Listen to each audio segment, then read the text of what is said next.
बोलिए सद्गुरुदेव भगवान की जय। गुरु माता की जय। भगवान भोलेनाथ की जय। माता कामाख्या की गौ माता की बोलिए सभी संतों की जय। बोलिए सच्चे दरबार की जय। करोली शंकर महादेव धाम की जय। गंगा मैया की जय। हर हर महादेव।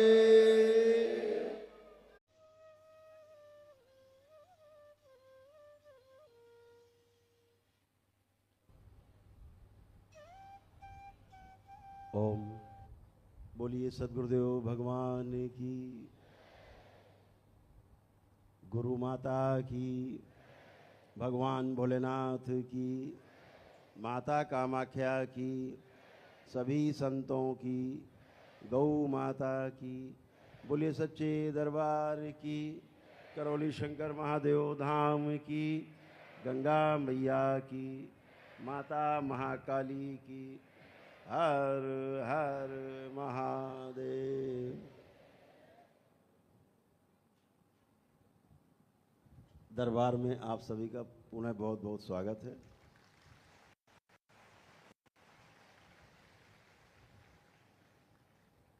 दिख रहा है कि जगह की कमी बहुत ज़्यादा हो गई है, तो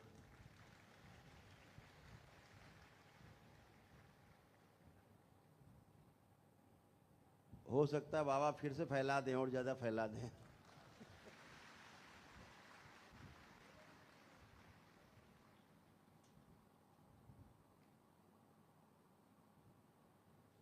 जितना ही फैलता जाता है दरबार उतना ही लोग जो है बैठने की जगह कम होती जाती। हर बार किया जाता है कि इस बार थोड़ा आपकी एक्सटेंशन हो गया, बड़ा हो गया, और जब कार्यक्रम होता है तो आधे लोग बाहर आधे अंदर। तो कोई बात नहीं, जो लोग बाहर हैं और हमारी आवाज़ सुनाई दे रही वहीं से लाभ उठाएं। आगे जब तक दरबार का जो ये हॉल है और बड़ा करवाने की कोशिश की जाएगी। प्रेम से बोलिए सद्गुरुदेव भगवान की। पहली बार जब बहुत 2019 में जब अंदर शिव शक्ति हॉल नहीं बना था तो हमने कहा कि अब लोग काफ़ी, तब पहले लोग बाबा के दरबार में ही बैठते थे, तो ये हुआ कि आधे लोग बाहर रहते हैं आधे अंदर, तो एक बड़ा हॉल बनवाया जाए। तो इस तरह शिव शक्ति दरबार जो है अंदर दरबार में है, बनने का काम शुरू हुआ और नीचे से सिविल वर्क शुरू होके और आधा काम ऊपर का भी हो चुका था। तो हमारे एक बहुत प्रिय हैं, उनसे हम बात कर रहे थे। हमने कहा चलो अब ठीक हो जाएगा, अब कम से कम 10 साल बोलना नहीं पड़ेगा, इस हॉल में लोग इतने लोग आते रहेंगे कि बैठ जाएंगे आराम से।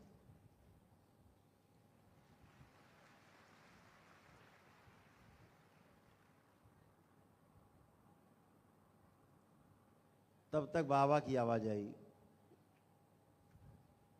हमने कहा भाई 2-4-5 हज़ार लोग बैठेंगे, 10,000 तक 8,000 तक तो बैठ जाएंगे उस हॉल में। तो बाबा की आवाज़ आई कि बच्चा इस हाल बनवाओ जहिमा 1,00,000-2 लाख आदमी बैठ जाए।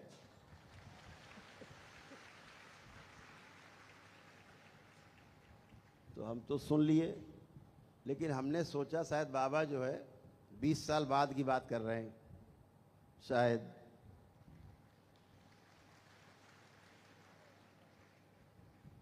पंद्रह दिन बाद कार्यक्रम था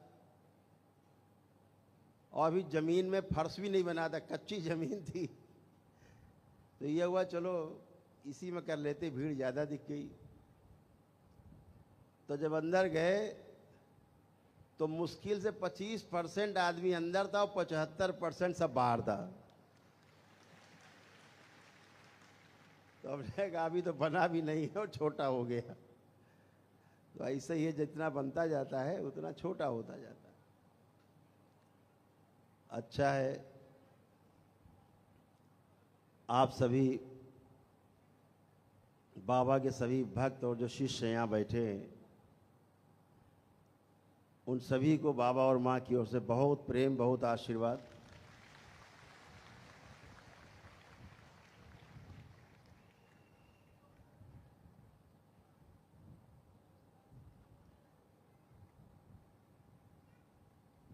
आप लोग आते हैं दरबार तो दरबार की कोशिश होती है कि कैसे आपको असुविधा से बचाया जाए।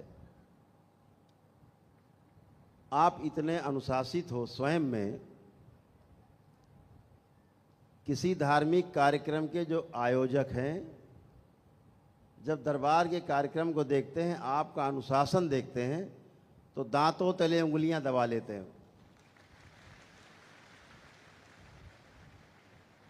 कहते इतना बड़ा अनुशासन हमने धार्मिक आयोजन में नहीं देखा, बहुत अफरा तफरी रहती है। लेकिन आप जिस अनुशासन के साथ दरबार में बैठते हो, जिस अनुशासन के साथ भंडारे में आप लाइन लगा के घंटों खड़े रहते हो, देख करके कष्ट तो होता है, लेकिन फिर भी आपका जो अनुशासन दिखता है वो बहुत गजब का है, सभी लोग तारीफ करते हैं।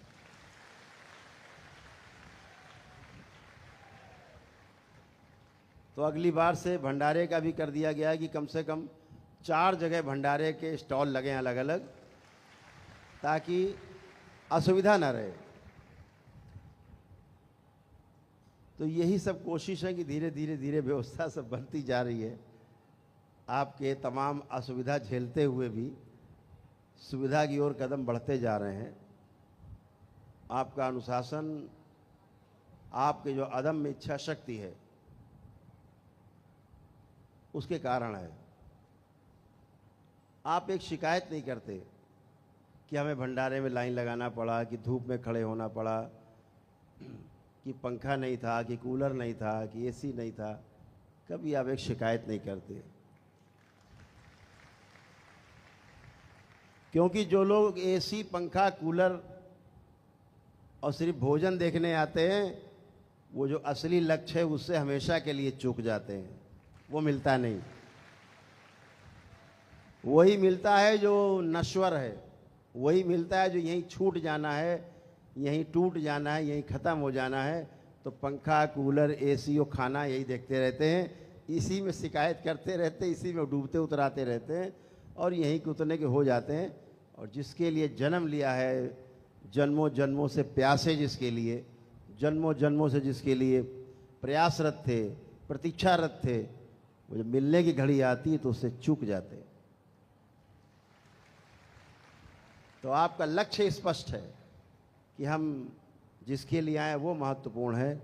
तो आप अपने दरबार की जो छोटी मोटी कमियां हैं उनको भी आप नज़रअंदाज कर देते हैं। निश्चित रूप से आपकी जो चाहत है, 2 चीजें हैं संसार में, एक चाहना और दूसरा करना। तो चाहना क्या है? 2 तरह का चाहना है।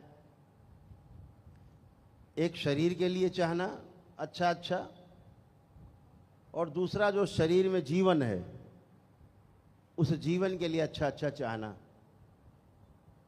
इसी प्रकार से करना भी 2 प्रकार का है। एक शरीर के लिए हमारे अच्छा अच्छा हो जाए, दूसरा जो हमारा जीवन रहता है इस शरीर में उसके लिए भी अच्छा अच्छा हो जाए, ध्यान साधना हो जाए उसके लिए, जप तप अनुष्ठान हो जाए। शरीर के लिए रहता है कि हमारा शरीर स्वस्थ रहे, अच्छे रहें हम, दोनों तरह का है। तो जो चाहना है और जो करना है, दोनों के बीच जो छोटा सा भेद है। तो चाहना और करना, इससे क्या निकलता है? इससे एक ही वस्तु निकलती है, पाना या खोना। अगर ठीक से कर ले गए तो पा गए, और ठीक से नहीं कर पाए तो खो गए। तो सारा प्रयास पाने के लिए है। अच्छा करना अच्छा होने के आधार पर है। जब अच्छा होना हम चाहते हैं तो उसके लिए अच्छा करना होता है। केवल अच्छा चाहने मात्र से नहीं होता, उसके लिए अच्छा करना भी है। तो शरीर के लिए भी अच्छा करना है, अपने परिवार के लिए अच्छा करना है, अपने समाज के लिए अच्छा करना है और पूरी सृष्टि के लिए अच्छा करना है। इतना ही कर गए तो अच्छे हो गए आप। अच्छा होने के लिए कुछ अलग से नहीं करना पड़ता है, सिर्फ करना है और हो जाते हैं। तो आप सब इस प्रयास में जो लगे हैं उसके लिए आप सभी को बहुत साधुवाद। हम आपसे बहुत संतुष्ट रहते हैं कि आप लोग एक एक सधा हुआ कदम आगे बढ़ा रहे हैं। आप पीत वस्त्र में, गैरिक वस्त्र में इस मां कामाख्या हाल में बैठे हैं। अद्भुत छटा है। जो कोई आपके वीडियोस देखता है सोशल मीडिया पे, वो दांतों तले उंगली दबा लेता है। इतना अनुशासन, इतना गजब का अनुशासन।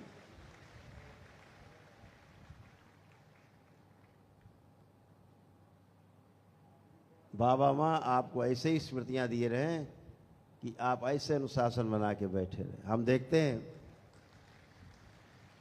कि जब समापन होता है कार्यक्रम का तो सबसे पहले आप बुजुर्गों को या बच्चों को या महिलाओं को रास्ता देते हैं। आप खड़े हो जाते हैं एक जगह, भगदड़ नहीं होती कि हम पहले पहुंच जाएं। तो बहुत आपका जो विचार है वो दरबार की स्मृतियों के अनुरूप है।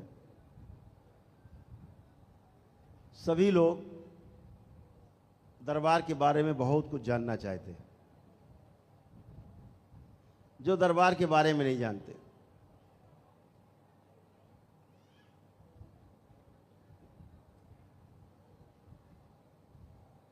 दरबार करता क्या है क्या जो इतने लोग इकट्ठे होते हैं और इतने अनुशासन से परिवार के साथ आते हैं, है क्या? तो हम कहते हैं उन्हीं से पूछ लो। बाबा के भक्तों से पूछ लो, उन्हीं के शिष्यों से पूछ लो कि उन्हें क्या मिलता है। जब मैं कहता हूं ऐसे लोगों से कि बाबा के भक्त और बाबा के जो शिष्य हैं केवल आंख बंद करते हैं, बाबा माँ का ध्यान करते हैं, कामना करते हैं और आंख खोलते हैं तो कामना पूरी हो जाती है। इसलिए बाबा के शिष्य इकट्ठे। मिल के देखो बाबा के भक्तों से, बाबा के शिष्यों से मिल के देखो। हर व्यक्ति की अपनी एक अलग कहानी है, सबकी एक अलग कहानी बाबा और माँ के साथ है। बाबा और माँ हमेशा आप उनके साथ ही रहते हो। ये जो तमाम समाज में आज धर्म के नाम पर जो छीटाकशी है, धर्म के नाम पर जो बिखराव है, धर्म के नाम पर जो अलग अलग आपको दिखाई देते हैं, ये अनायास नहीं है। जो जहां तक पहुंचा है, जिसने जहां तक पाया है उतना ही बांट रहा होता है, इसीलिए अलग अलग दिखाई देते हैं। इसमें गलत कुछ भी नहीं। अलग अलग दिखी इसीलिए रहे हैं। कोई कक्षा 5 तक पढ़ा है तो जब वो पढ़ाने बैठता है तो कक्षा 5 तक की बातें बता सकता है। उससे कहो हाई स्कूल की बातें करो तो उसको आती नहीं। कोई हाई स्कूल तक पढ़ा है तो हाई स्कूल तक की बातें करता है और वो इंटर के बारे में जानता नहीं, ग्रेजुएशन के बारे में जानता नहीं, तो उसकी बातें नहीं जानता, नहीं करता। ऐसे ही धर्म के क्षेत्र में भी है। जितने लोग भी हैं जो पाए हैं वही बांटते हैं। नियम यही है, जो व्यक्ति जो पाता है वही बांटता है।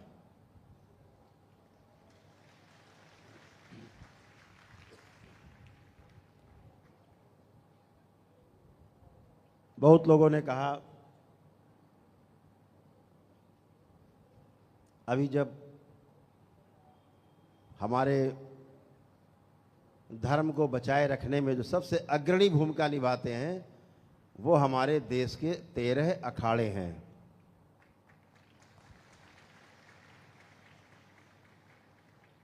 जिन्होंने पुरातन काल में भी, मुगलों के समय भी, अंग्रेजों के समय भी अपनी कुर्बानियां दी हैं, शहीद हुए हैं लड़ लड़ के, उसके बाद भी अपने धर्म को बचाने में चूके नहीं, अपनी जान दे दी। वो सिर्फ अखाड़े ही थे इस देश में जिन्होंने धर्म की ध्वजा को नीचे नहीं झुकने दिया। आज सिर्फ लोग इतना जानते हैं कि अखाड़े कुंभ में आते हैं और स्नान करते हैं और चले जाते हैं, महीना भर रह के, 1.5 महीना रह के, 40 दिन रह के। लेकिन जब आप उनका इतिहास पढ़ोगे अखाड़ों का, तो आपका जो सिर है गर्व से ऊंचा हो जाएगा आपका सिर। धर्म को बचाने में सबसे बड़ी भूमिका इन अखाड़ों की रही है, तब भी थी, आज भी वही भूमिका है। लेकिन तमाम ऐसे ताता थैया वालों की दुकानें खुल गई हैं कि लोगों को नाच गाने में बड़ा रस आता है, सुनने में। ढोलक मंजीरा में बैठे, अवश्य नाच नचैया ताता थैया। कृष्ण आए, झाड़ी के पीछे गए, राधा गए, मिल के आए, वहां खेले, बाग में छिप गए। यही कथा, इसी में शुरू, इसी में खत्म।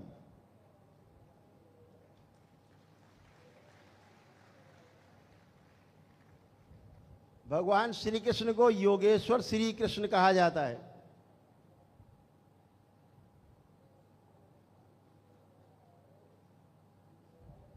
जिन्होंने पूरे अपने जीवन काल में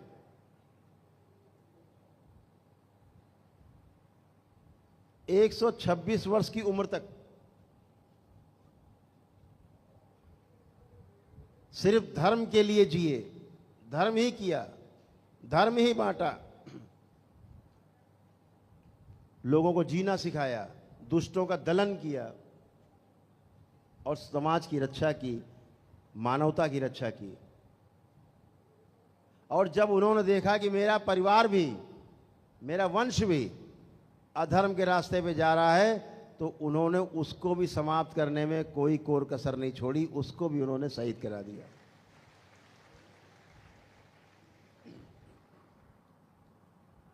वो भगवान श्री कृष्ण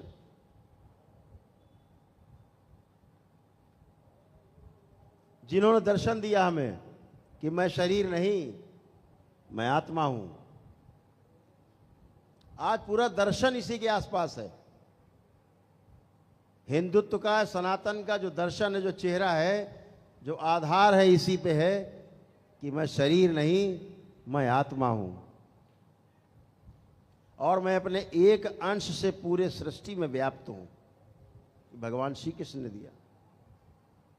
आज हम सब उसी को मानते हैं और उसी आधार पर जानते हैं। लेकिन उन भगवान श्री कृष्ण को, उन योगेश्वर भगवान श्री कृष्ण को, जो कभी विशुद्धि चक्र से नीचे ही नहीं उतरते थे, 16 दल का पुष्प, कमल का पुष्प, 16 दल का, 16 कलाओं के अवतार कहे जाते हैं भगवान श्री कृष्ण, जो अपने विशुद्धि से नीचे ही नहीं उतरे कभी, उन्हें काम कला के अवतार के रूप में घोषित कर दिया इन कथावाचकों ने।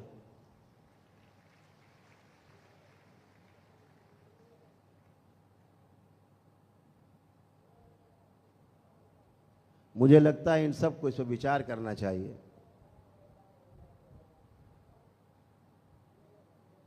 ध्यान रखें,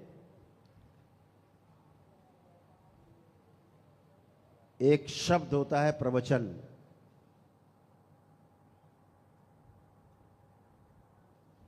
और एक शब्द होता है पराया वचन।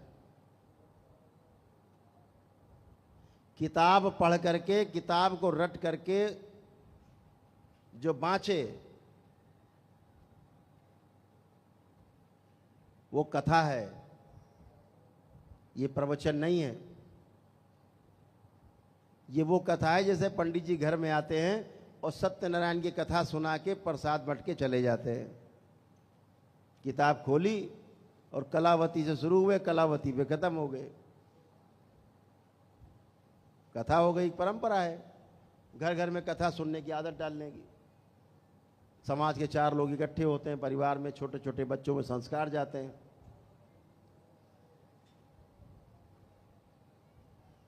तो कथा है, अच्छी बात है। कथाएं सुनानी भी चाहिए, कथाएं सुननी भी चाहिए, कथाओं से दृष्टांत मिलते हैं, लेकिन ये प्रवचन नहीं है।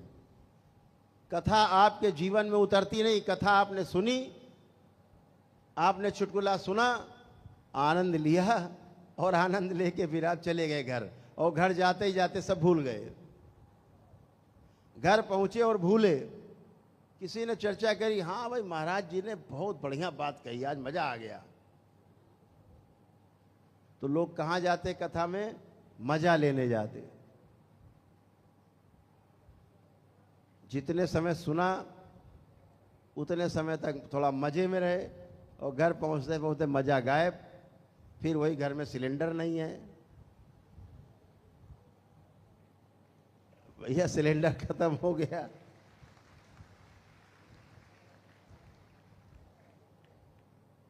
फिर अम्मा बीमार है, दवा लानी है। व्यापार में समस्या हो रही, फलाना गड़बड़ कर रहा है, ये फिर वहीं चक्कर चालू। शांति नहीं। लेकिन प्रवचन क्या है? प्रवचन, प्रा शब्द का जो प्रसंग है, प्रा से प्रमाणित, प्रवचन यानी प्रमाणित वचन। कैसे प्रमाणित होगा? दरबार कैसे कहता है? जब आपको कोई अनुभव होता है तो आपको प्रमाण मिलता है।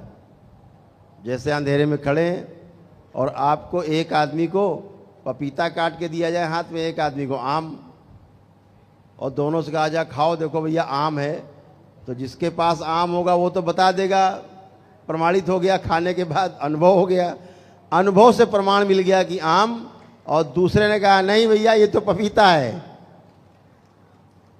तो अनुभव से क्या पता लगा? प्रमाण मिला। ऐसे ही जीवन में जो गुरु होते हैं, जो प्रवचन करते हैं, उनके जीवन में अगर अनुभव उतरा है तो उनके पास प्रमाण है, वो प्रमाणित हैं। फिर वही बोलते हैं जो अनुभव में उनको हुआ है, जो प्रमाण उनके पास है। इसको कहा गया प्रवचन। जब स्वयं गुड़ नहीं खाते तो दूसरों को गुड़ खाने से मना करते हैं। स्वयं गुड़ नहीं खाते, उसके विकारों को जानते हैं कि ज़्यादा गुड़ खाओगे तो ये समस्या, ज़्यादा शक्कर खाओगे तो ये समस्या। तो उनके पास अनुभव है, उस आधार पे स्वयं नहीं खाते, तब वो मना करते हैं भाई कि तुमको गुड़ नुकसान करता है, ज़्यादा गुड़ मत खाओ, संतुलन में खाओ। इसे कहा गया प्रवचन। जो अपने में ढाला है, जिसने अपने में ढाल लिया है, उसके आधार पर बोलता है, उसे प्रवचन कहा गया। और जो खुद गुड़ खा रहा है लेकिन दूसरे को गुड़ खाने से मना कर रहा है, ये है कथावाचक। तो जो प्रवचन करते हैं वो गुरु, क्योंकि प्रमाणित वचन उनके पास अनुभव किया हुआ है, ध्यान और साधना का अनुभव है, नाना प्रकार के अनुभव आपके लिए है। तो कथावाचना और कथावाचकों ने अपने आप को गुरु घोषित कर दिया, बकायदा दीक्षा भी देने लग गए कथा करते करते। अभी खुद तो ठीक से दीक्षित हो नहीं पाए और लगे दीक्षा देने, और गुरुजी कहलाने लगे। अखाड़ों की पूरी नजर है इन सब पर, ध्यान रहे।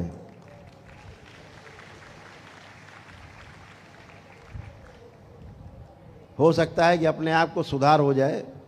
तमाम कथावाचक हैं, बहुत अच्छी कथा करते हैं, ज्ञान की वर्षा करते हैं, लेकिन केवल ऐसे कथावाचक जो भगवान श्री कृष्ण को, जिन्होंने काम कला का अवतार घोषित कर रखा है, और खुद अपना इतना लाली लिपस्टिक पोत के बैठते हैं चेहरे पे, बिल्कुल वो श्रृंगार हमें लगता है ना औरतों का होता है ना आदमी का होता है।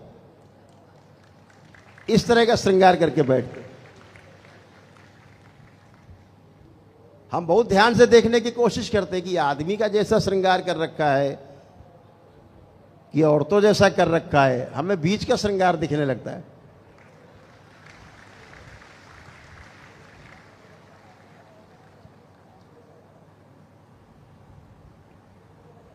बहुत भ्रम फैला रखा लोगों ने।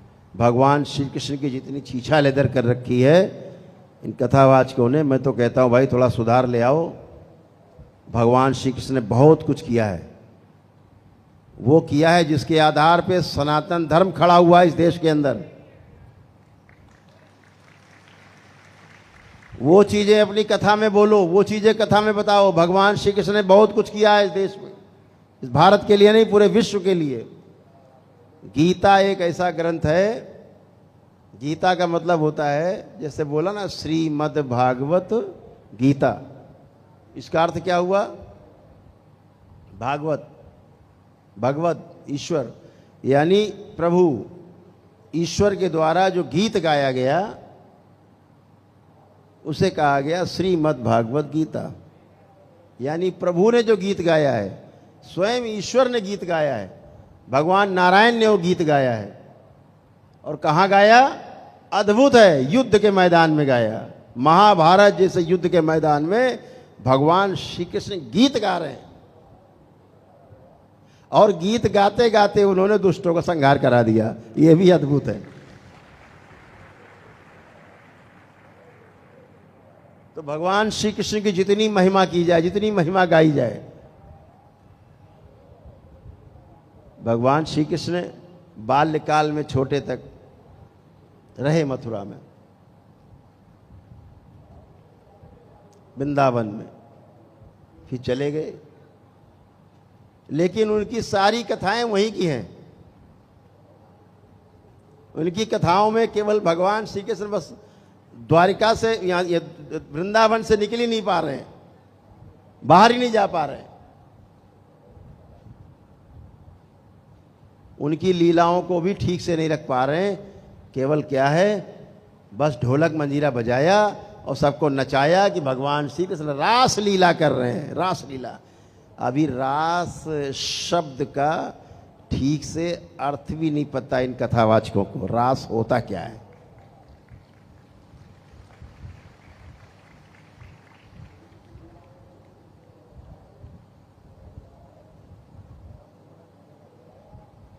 रास कभी दूसरों के साथ नहीं हो सकता, ध्यान रखो।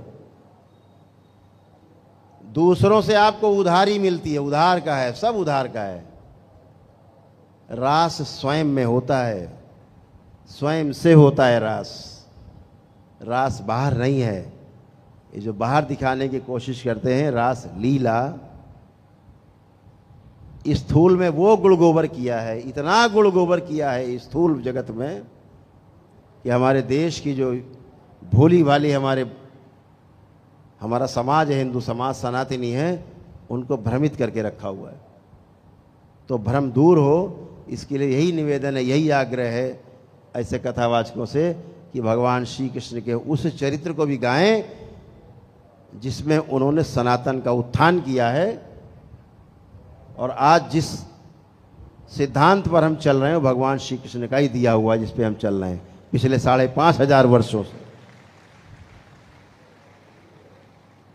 कथावाचक बहुत अच्छा काम कर सकते हैं कथा कर करके, लेकिन जो एक केवल भगवान श्री कृष्ण को काम कला का अवतार घोषित कर रखा है, बिल्कुल स्वीकार नहीं है। और मैं तो कहता हूं जब इस तरह कथावाचक पहुंचे तो कथा में अगर आप जाएं तो पूछे जरूर कि भैया भगवान श्री कृष्ण ने इसके अलावा भी कुछ किया है? तुम्हारे अनुसार जो रास लीला है रात में करते हैं छुप करके, इसके अलावा भी कुछ किया है कि इसके अलावा कुछ जानते हो कि नहीं जानते हो? अब तो ऐसे ऐसे कथावाचक आ गए देख करके केवल आपको लगे कॉमेडी शो चल रहा है। बकायदा ओढ़नी ओढ़ लेंगे, दांत निकाल लेंगे, आंखें बड़ी बड़ी कर लेंगे, मुंह मटकाएंगे, औरत बन जाएंगे, सखी बन जाएंगे, कथा करते करते बन जाएंगे। आप देखिए तो लगेगा कि यार ये पागल है, ये आदमी, ये पागल आदमी बैठा है मंच पे, कॉमेडी करने आया है। तो ऐसे कॉमेडियनों से दूर रहना है। जो अच्छे कथावाचक हैं, मैं उन्हें अच्छा इसलिए कहता हूं, अच्छा कथावाचक की परिभाषा मेरी ये है कि भगवान श्री कृष्ण का जो दूसरा पक्ष है, उनके जीवन काल का, उसको भी रखते हैं साथ में, तो बात बनती है। लेकिन बस वही कि गोपिकाएं स्नान कर रही थी, भगवान श्री कृष्ण आए और उनके कपड़े उठाए सबके और पेड़ पे चढ़ गए। अब सब गोपिकाएं बाहर निकले एक एक करके, तो सबको कपड़े दे एक एक के। कैसी कथा है भाई तुम्हारी ये? तुम्हारी अक्ल में पत्थर पड़ गए हैं, तुम्हें शर्म नहीं आती है? उस योगेश्वर भगवान श्री कृष्ण के बारे में इस तरह की चर्चा करते शर्म नहीं आई? कथा का मतलब होता है, कथा का, कि हम जो सुना रहे हैं उसे अपने में ढालना है। तो क्या आप यही अपेक्षा करते हो कि आपका बच्चा भी, कोई तालाब में लड़कियां नहा रही हो तो उनके कपड़े लेके चढ़ जाए ऊपर पेड़ पर? या आपकी बहन बेटियां नहा रही हो और कोई लड़का आए और कृष्ण की बातों का अनुसरण करके उसके कपड़े लेके चढ़ जाए पेड़ के ऊपर सबके? कथा का मतलब होता है कि जो हम कह रहे हैं उसका आप अनुसरण करेंगे, अनुपालन करेंगे और उसको अपने जीवन में ढालेंगे। तो यही आप ढालना चाहते हैं जीवन में लोगों के?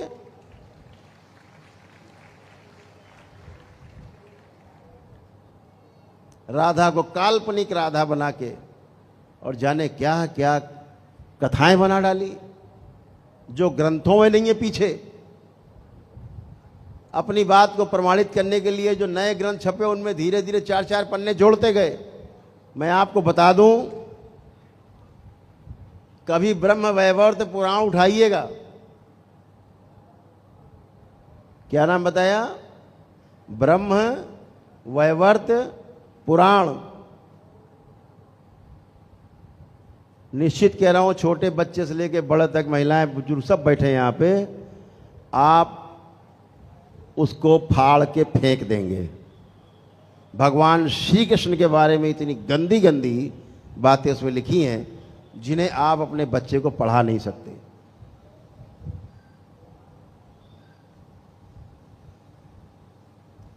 वो गंदगी और वो छेड़छाड़ की गई हमारे ग्रंथों के साथ, और यही महाराज श्री लोग यही कथा में सुना रहे हैं। बके जा रहे हैं, बक बक बक बक बक बक। उन्हें शर्म नहीं है। इस पर रोक लगनी चाहिए, स्वयं विचार करना चाहिए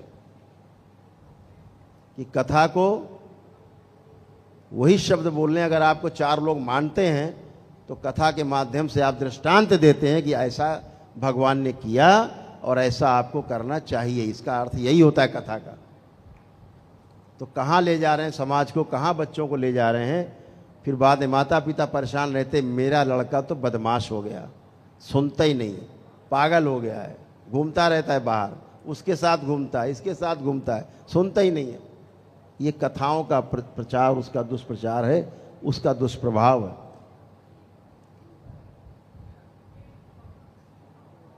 तो इसलिए इस प्रकार की तमाम धर्म को बांटने वाले लोग, धर्म को गलत तरीके से लोगों के सामने प्रस्तुत करने वाले लोग, इस देश में संख्या उनकी बहुत बढ़ गई है।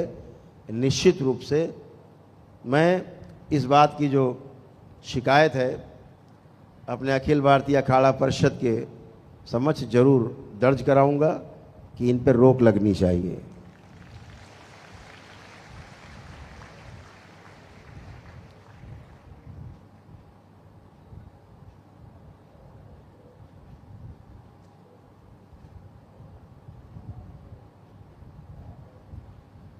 अभी आपने सुना होगा, देखा होगा कि देश के जो 13 अखाड़े हैं उनमें से एक अखाड़ा है श्री पंचायती अखाड़ा नया उदासीन निर्वाण। उदासीन अखाड़ा तमाम अखाड़ों की तरह ये भी देश में कई हजार जगहों पर फैला हुआ है।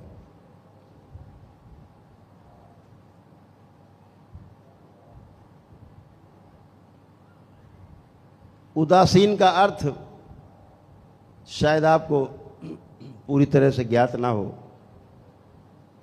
उदासीन शब्द क्यों जोड़ा गया अखाड़े में? देश का बहुत बड़ा अखाड़ा, बड़ा अखाड़ा है, बड़ा उदासीन और नया उदासीन, दोनों एक ही अखाड़े हैं। जो भगवान श्री चंद जी थे वो इसके अधिष्ठाता, उन्होंने इसकी स्थापना की थी।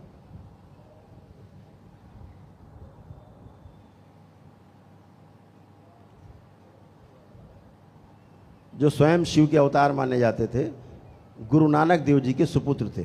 जो पूर्ण गुरु नानक जी थे उनके सुपुत्र थे ये, और बहुत ही त्यागी तपस्वी लोगों में उनका नाम दर्ज है, जिन्होंने सनातन की परंपराओं को माना और सनातन की परंपराओं को आज भी आगे बढ़ा रहे हैं। यही एक ऐसा अखाड़ा है, अद्भुत है। तो सबसे पहले उदासीन शब्द का अर्थ समझा देते हैं। उदासीन माने क्या? उदासीन का मतलब ये नहीं कि उदास हो गए आप। उदासीन शब्द का अर्थ, जैसे आप दो लोग बैठे हैं, आप दो लोगों के बीच में कुछ जगह जरूर है, उसके कारण क्या होगा? आप अलग अलग हो सकते हो।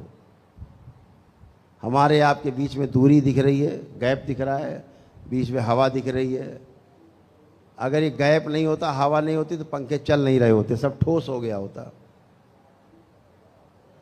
हमारे आपके बीच में जो जगह दिख रही है, हम जो ऐसे हाथ चला रहे हैं, ये जगह है इसलिए हाथ चल रहा है।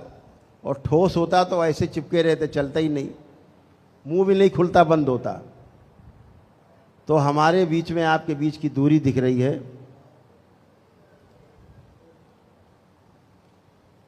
या यहाँ से धरती से आपको सूरज दिखता है, उसके बीच में जगह दिखती है खाली। धरती सूरज के बीच में, चंद्रमा सूरज के बीच में, चंद्रमा धरती के बीच में, जितने ग्रह गोल नक्षत्र तारे दिखते हैं आपको, सबके दोनों के बीच में खाली जगह दिखती है। तो ये जो खाली जगह दिखती है, ये हमेशा एक जैसी बनी रहती है, स्थिर रहती है, तटस्थ रहती है, उदासीन रहती है, क्रिया शून्य रहती है। इसे उदासीन कहा गया।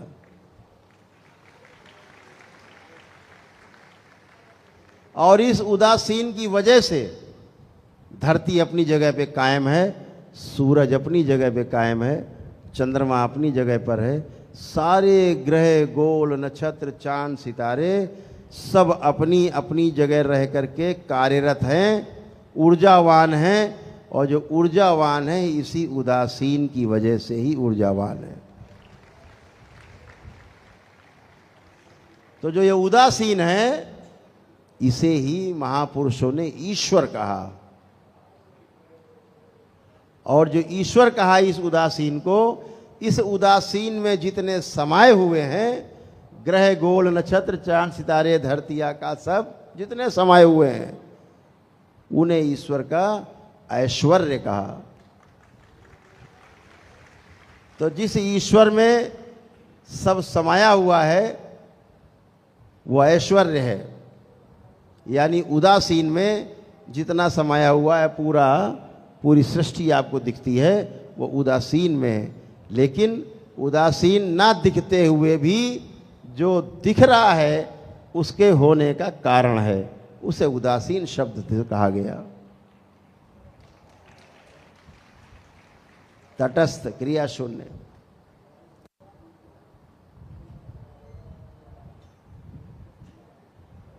तो जब अखाड़ों में जाने की बात आई, क्यों आई? क्योंकि जो अपने दादा गुरु हैं, नागा बाबा थे, जो बाबा के भी एक गुरु थे अध्यात्म में। तंत्र में माँ गुरु थी और अध्यात्म में एक नागा बाबा थे,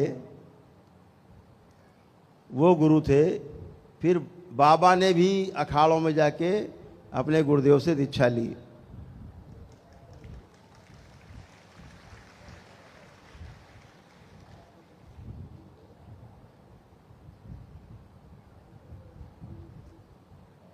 तो जो दादा गुरु थे वो भी उदासीन अखाड़े में ही थे। और बाबा भी उदासीन अखाड़े में ही दीक्षित थे, इसलिए हमें भी उदासीन अखाड़े में ही जाना था।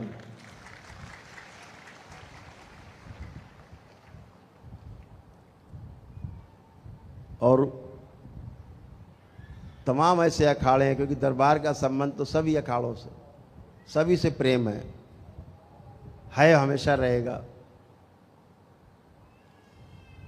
बहुत जगह से हमें कहा गया कि आप आ जाएं, आपको इस पद से, इस पद से, इस पद से सुशोभित किया जाएगा। लेकिन दरबार ने निर्णय लिया कि जहां दादा गुरु गए, जहां बाबा गए, वहां हम भी वहीं जाएंगे।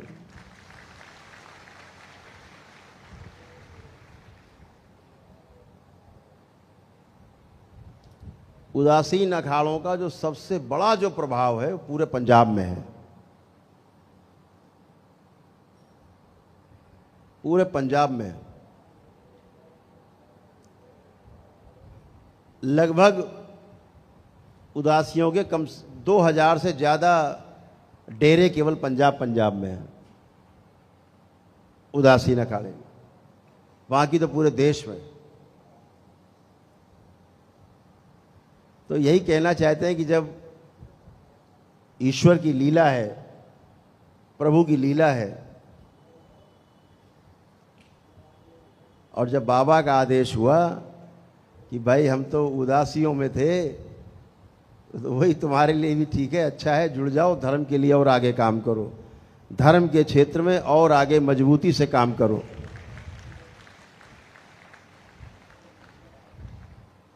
तो उस मजबूती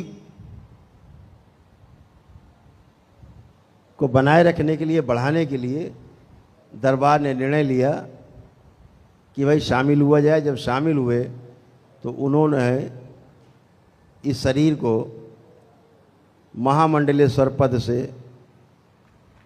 अभिषिक्त किया। दरबार उदासीन अखाड़ों के साथ साथ सभी 13 अखाड़ों को धन्यवाद देता है कि उन्होंने इस लायक समझा कि अपने बीच में शामिल किया, सम्मिलित किया। और दरबार को जो भी काम सौंपा जाएगा उसको दरबार कार्य करने में कभी पीछे नहीं हटेगा।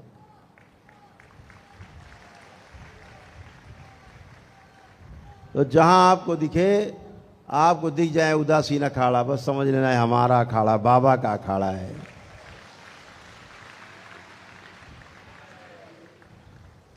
धर्म की रक्षा के लिए अखाड़ों का जन्म हुआ और आज भी अखाड़े धर्म की रक्षा में सतत प्रयत्नशील हैं। तो आप सभी लोगों ने पूरा कार्यक्रम देखा होगा जब अभिषेक हो रहा था कि सभी ने अपने प्रेम पुष्प बरसाए, सभी लोगों ने। और इतना आनंद फानन में हुआ कि पता ही नहीं लगा, वो फटाफट फटाफट फटाफट हो गया। इसीलिए तमाम संत वहां शिकायत दर्ज करा रहे थे कि पहले से नहीं बताया, यानी आ गए, यहां तक नहीं पता था कि क्या होने जा रहा है। लेकिन कुंभ जैसा वहां पे दृश्य बना हुआ था, जैसे कुंभ होने जा रहा है, कुंभ के मेले में आ गए तमाम संत महात्मा साधु इकट्ठे। उत्तराखंड सरकार के कैबिनेट मंत्री भी, तमाम विधायक भी, तमाम राजनेता, समाज सेवी संगठन वो भी आए, सभी अखाड़ों के प्रतिनिधि आए, मुखिया आए, सचिव अध्यक्ष आए और सभी ने आशीर्वाद प्रदान किया वहाँ। तो ये भी एक नई भूमिका है। इस दरबार को चलाने के साथ साथ ये भी एक नई भूमिका है हमारे पास, इसमें भी थोड़ा समय देना पड़ेगा।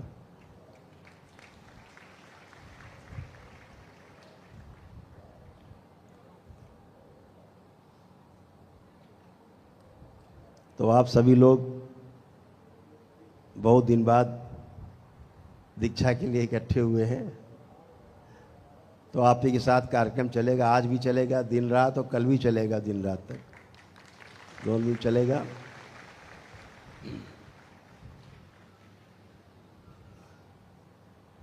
जो आनंद दरबार लगता है महीने में, पिछले महीने नहीं हो पाया था, इस बार का जो आनंद दरबार है वो इसी अमावस्या को, आने वाली अमावस्या को 17 अप्रैल को आनंद दरबार फिर से यहीं पे लगेगा कानपुर में। तो ये सूचना सबको रहे कि आनंद दरबार में सम्मिलित होने के लिए लोग आ सकते हैं। तो आप सभी लोगों को बहुत बहुत शुभकामनाएं, बहुत प्रेम।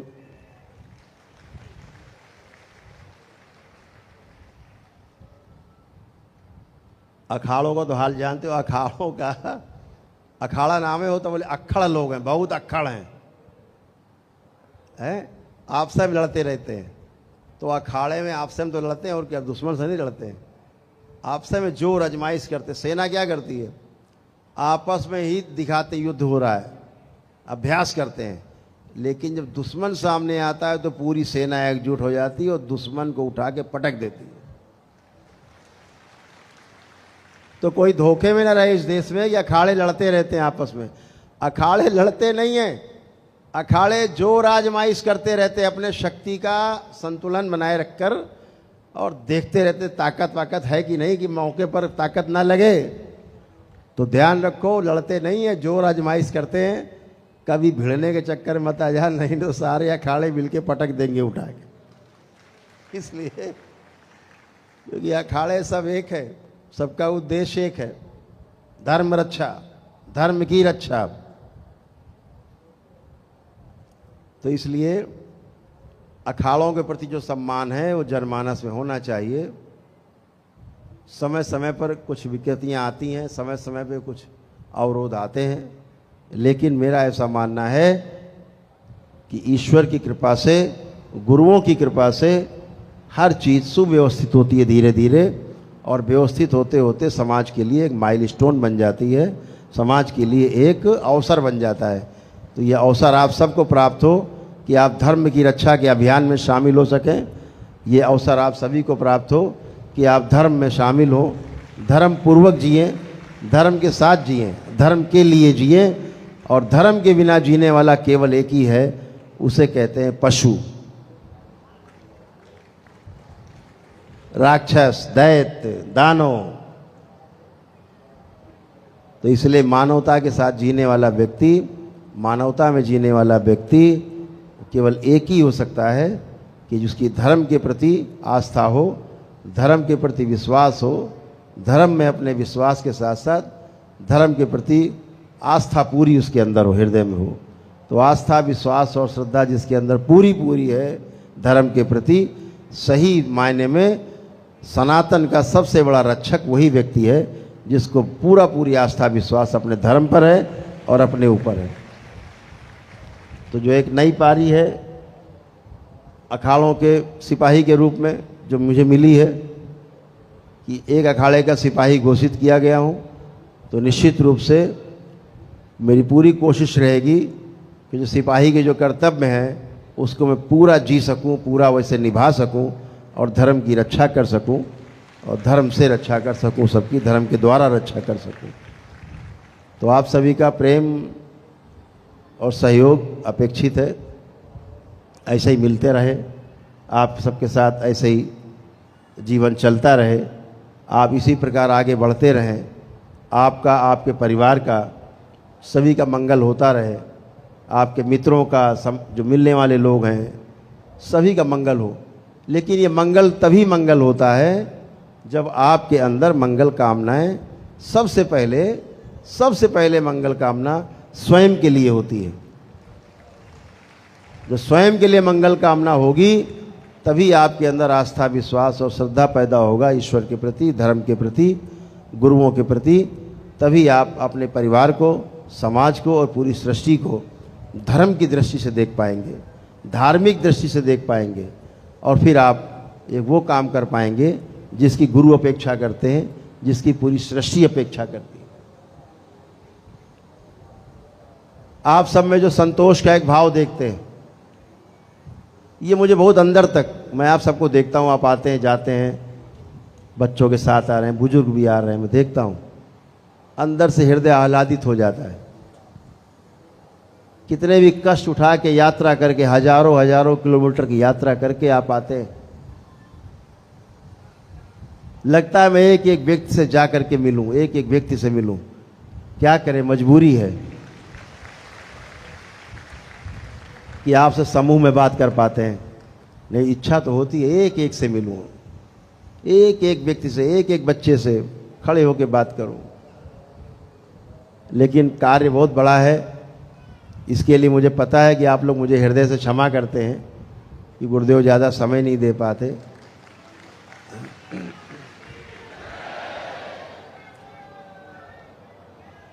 लेकिन मैं यही कहना चाहूँगा कि अपने कर्तव्यों के माध्यम से, अपने आचरण के माध्यम से मैं आप तक हमेशा पहुँचता रहूँ। ये धर्म ध्वजा कभी इस शरीर के द्वारा, इस जीवन के द्वारा धर्म ध्वजा सिर्फ ऊंची रहेगी, कभी इस शरीर के द्वारा धर्म ध्वजा कभी नीचे नहीं झुकेगी। मैं आपको आश्वासन देता हूँ, विश्वास दिलाता हूँ।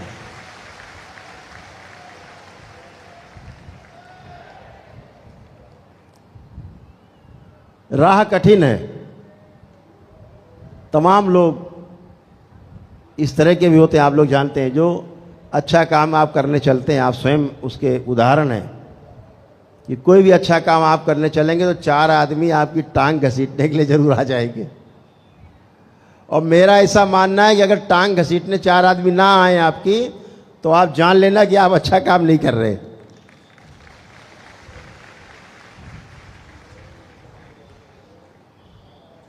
तो सभी कुछ देखना है, लेकिन लक्ष्य को नहीं भूलना है, लक्ष्य अपना याद रखना है, हमें लक्ष्य की ओर बढ़ना है।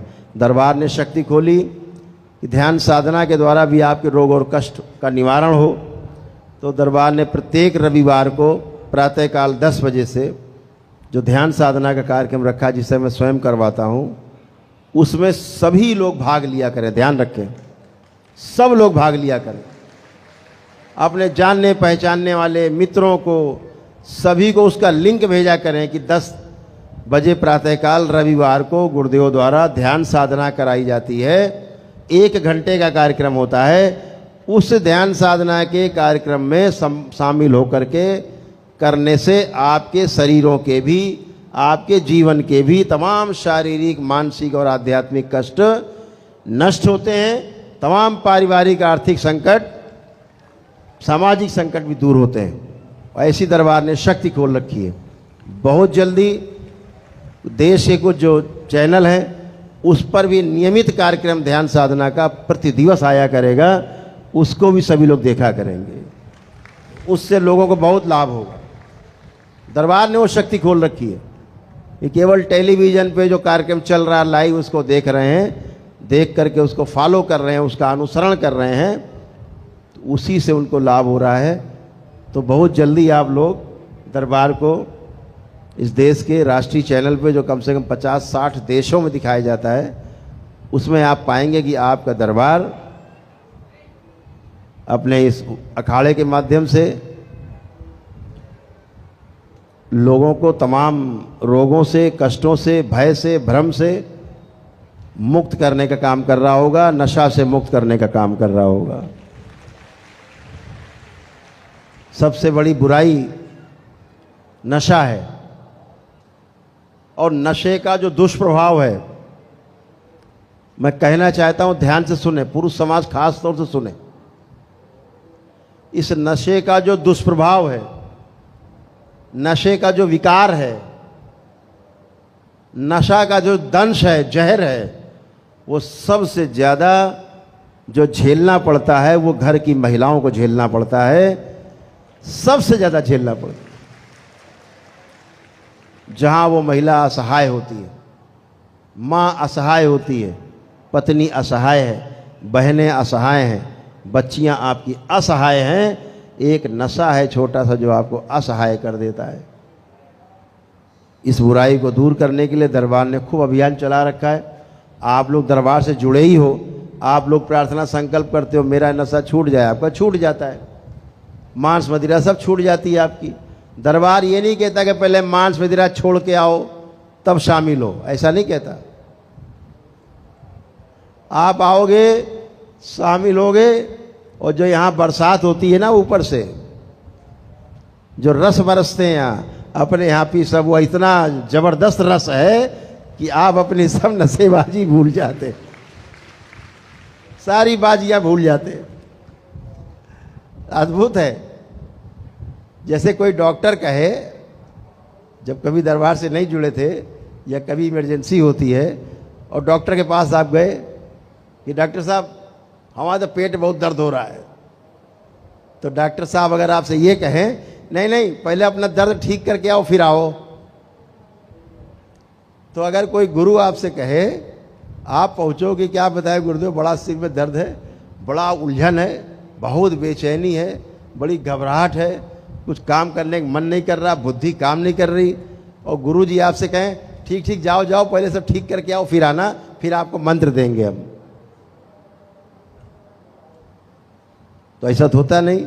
दरबार कहता है पहले आओ, आप मांस मदिरा खाते हो, खूब खाते पीते आओ, चले आओ, बस केवल एक बार आ जाओ तुम।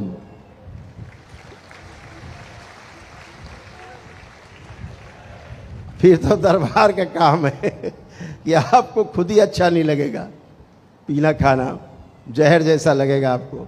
और जहर कौन पीना चाहता, कोई नहीं पीना चाहता।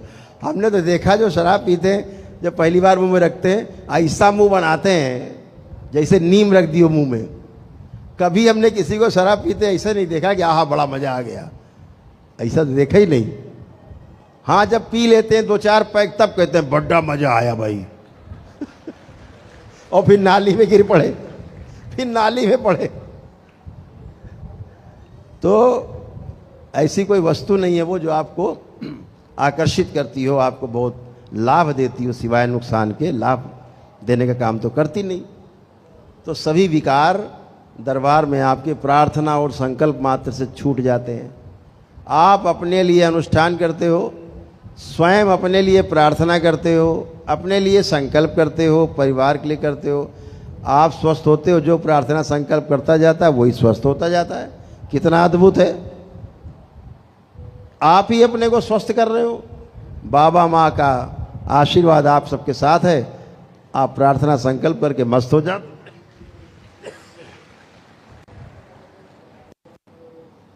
तो आप सभी लोग इसी प्रकार से, हमने कहा एक साथ बैठ के आपसे मिलना हो जाए, कुछ चर्चा हो जाए, क्योंकि अब दीक्षा का कार्यक्रम शुरू होगा, चयन का कार्यक्रम शुरू होगा। तो अभी आप लोग सब लोग भोजन प्रसाद ग्रहण करेंगे, भंडारा प्रसाद ग्रहण करेंगे, और उसके पश्चात अभी सेवक लोग आपको बताएंगे कितने बजे से। सबसे पहले जो दीक्षा होगी मंत्र दीक्षा होगी, जो बाबा के भक्त से शिष्य के रूप में प्रथम बार जा रहे हैं, पहली बार दीक्षा ले रहे हैं, मंत्र दीक्षा। तो वो अंदर शिव शक्ति दरबार में भोजन करने के बाद आराम से प्रवेश करेंगे, और क्रमशः वहाँ हम सभी को जो मंत्र दीक्षा दरबार द्वारा संपन्न की जाएगी, तो वहाँ आपको पहुँचना है भोजन के उपरांत। जिनकी अर्जी न लगी हो सभी लोग जो दरबार आते हैं, दरबार आओ तो नियम बना लो, हमें अपना प्रार्थना पत्र, अपनी अर्जी बाबा माँ के चरणों में जरूर डालनी है, परिवार के हर सदस्य को डालनी है, ये ध्यान रखो। बोले नहीं एक बार तो कर लिया था, 4 महीने पहले अर्जी लगा दी थी, अब क्या आवश्यकता है। ऐसे ही अगर पूजा पाठ क्यों करते हो रोज़, वो रोज़ अर्जी है, फिर तो कर दो। अरे हमने तो पैदा होते हमारे माता पिता ने पूजा कर दी थी, अब क्या ज़रूरत है पूजा पाठ की, कर तो लिया एक बार। तो इसलिए अपनी अर्जी लगाते रहो, लगाते रहो, लगाते रहो, और खूब आनंद में डूबते उतराते रहो।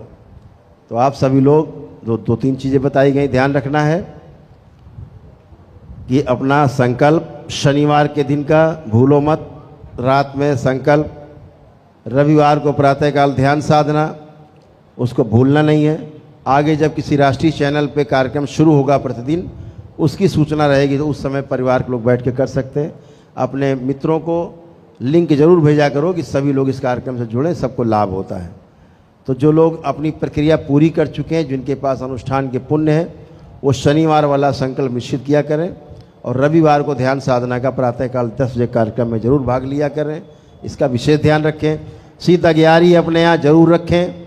जब भी मेरे द्वारा कोई अनुष्ठान कराए जाते हैं, लाइव संकल्प कराए जाते हैं मेरे द्वारा, तो उस समय आप सिद्ध अग्यारी जरूर जला लें और हफ्ते में एक आध बार घर में जरूर जलाएं। सिद्ध अग्यारी आपके बहुत काम की चीज़। जो कुछ इकट्ठा होता है कूड़ा करकट हफ्ता 10 दिन में, एक सिद्ध अग्यारी जलने से सब नष्ट हो जाता है। उसका जरूर ध्यान रखें। इसको जरूर से जरूर करें ताकि हमेशा आप अक्षय बने रहें, आनंद में रहें। इसको अपना लें जीवन में कि हमें करना है। ये दरबार से जुड़े रहना है। ध्यान साधना पर पूरा ध्यान रखना है, पूरा फोकस। जो लोग भी छठे लेवल पे चले गए हैं, छठवें लेवल पर, वो ध्यान साधना पर पूरा ध्यान दें। आप में से तमाम लोग हम देखते हैं बहुत तैयार हो गए हो, पक गए हो, पूरे एकदम मस्त पक गए हो। तो दरबार आपको छांट के निकाल रहा है। अभी कुछ अखाड़ों वाला कार्यक्रम लग गया, इसलिए यात्रा वाला कार्यक्रम रुक गया था। जो चयन हुए थे 10वें और 15वें लेवल तक के बीच के, उनका कार्यक्रम बताएंगे। इसी बीच में आपसे हम चर्चा करेंगे, तो उसको आगे बढ़ाएंगे कार्यक्रम को। ध्यान साधना में डूबना है, अपने परिवार में डूबना है, अपने में डूबना है और समाज को धर्म की ओर ले जाना है। धर्म को समाज से जोड़ना है, समाज को धर्म से जोड़ना है। स्वयं जुड़ गए समझो, धर्म से जुड़ गए, आप जुड़ गए तो परिवार जुड़ गया, परिवार जुड़ गया तो समाज जुड़ गया। तो सभी लोग अपने अपने सामर्थ्य जिसकी जितनी है वो करो। जब भी आप संकल्प करो, दरबार कराए या जब भी आप करते हैं, तो अपनी जो संकल्प की दक्षिणा जो होती है जरूर डाल दिया करें। अपने घर में करते हैं तो अलग रख दिया करें, जब दरबार आए तो जो संकल्प की दक्षिणा की पेटियाँ उनमें जरूर डाल दिया करें, ताकि आपके संकल्प पूरे रहें और आपका जो संकल्प की दक्षिणा आती है वो दरबार के तमाम कार्यों में, भंडारों आदि में लगती रहे। जो दरबार के बड़े बड़े कार्यक्रम होते हैं, कभी कोई लोग सहयोग करना चाहते हैं कि दरबार के कार्यक्रम होते हैं बहुत बड़े बड़े, जब सार्वजनिक कार्यक्रम हो, कभी दरबार में होने वाले कार्यक्रम तो होते ही रहते हैं। कभी किसी को लगता है कि हमें करना है, तो दरबार ने वो खोल दिया है कि अपना सहयोग आप काउंटर नंबर 10 पे आप दे करके और उसकी रसीद प्राप्त कर सकते हैं आप लोग, ताकि आपका धन जो है वो धर्म के कार्यों में लग सके और आपका दरबार के नाम के साथ साथ आपका भी यश बढ़े, आपके सहयोग से बढ़े और आपको भी फ़क्र हो, आपको भी अंदर गर्व महसूस हो कि हम दरबार का संचालन कर रहे हैं। तो आप सभी लोग जुड़ करके जिसकी जो अपनी भावना होती है, दरबार ने खोल दिया। क्योंकि बहुत लोग आके कहते हैं कि गुरुदेव आप कोई लेते नहीं हैं, दक्षिणा नहीं लेते, ये नहीं लेते, वो नहीं लेते, तो स्वीकार करो। बहुत लोग कहते हैं दरबार ने सब बंद कर रखा था, लेकिन आप लोग जो सहयोग कर सकेंगे वो कर सकेंगे। जो कार्यक्रम होते हैं उन कार्यक्रमों में सहयोग कर सकते हैं अपनी ओर से कि हम इस कार्यक्रम में हम ये सहयोग कर सकते हैं। इस प्रकार से आपके बड़े बड़े कार्यक्रम तमाम जिलों में, तमाम शहरों में, तमाम प्रदेशों में लग सकेंगे आपके सहयोग से, संकल्प से, ताकि वहाँ के लोग जो कार्यक्रम करें उनके ऊपर भी भार कम से कम पड़े और हम लोग जब पहुँचें तो अपने आप को भारी नहीं, हल्का महसूस करें। तो सभी लोग सहयोग से एक दूसरे के करें। बहुत जगह से हमारे पास सूचनाएं हैं, आग्रह हैं, प्रार्थनाएं हैं कि हमारे ज़िले में हो कार्यक्रम। अवश्य होगा, धीरे धीरे सब कुछ होगा।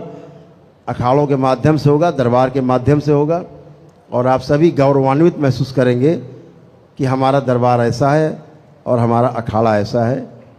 तो आप सभी को पुनः बहुत बहुत आशीर्वाद, बहुत प्रेम बाबा माँ की ओर से। आप सभी स्वस्थ रहें, प्रसन्न रहें, मस्त रहें, खुश रहें, आनंदित हो, आपका मंगल हो और कल्याण हो। हरि हर। बोलिए सद्गुरुदेव भगवान की जय, गुरु माता की जय, भगवान भोलेनाथ की जय, माता कामाख्या की जय, गौ माता की। बोलिए सभी संतों की जय, बोलिए सच्चे दरबार की जय, करोड़े शंकर महादेव धाम की जय, गंगा मैया की जय। हर हर महादेव।